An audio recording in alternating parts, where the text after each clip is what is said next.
Hi, today's Machine Minute is brought to you by Baby Lock and the Symphony Machine. Specialty fabrics are finding their way into quilt shops more and more, but learning the tips and tricks to working with them can make the difference between success and wishing you'd made a different purchase. Today we're going to talk about cotton lawn or cotton voile.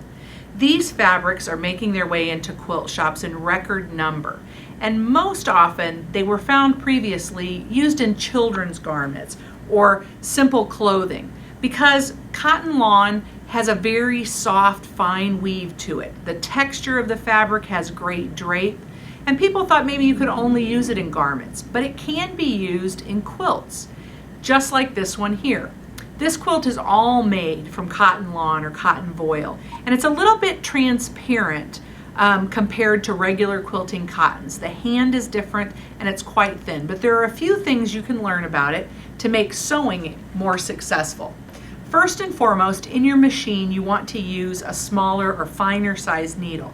I'd recommend a 70-10 needle. Now typically when you're quilting with cottons you might use an 80-12, but for this try a 70-10 needle.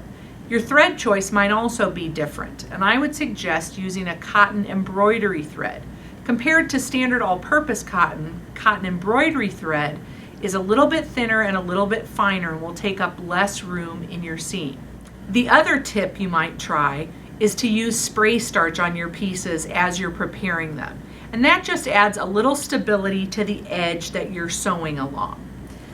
Finally, there's a specialty foot that can make all the difference, and that's the roller foot.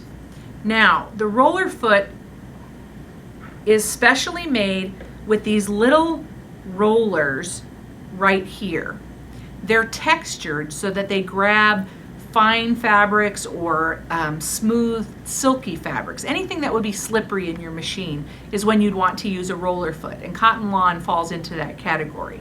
So those tiny rollers actually have a bit of texture on them so that it presses against the feed dogs of the machine as the fabric goes through. And that keeps the layers going through evenly and together at the same time. Sort of the same idea that a walking foot would have when you're quilting through multiple layers. The roller foot does that, but it does it for slippery fabrics or lightweight fabrics by adding more pressure and keeping things together.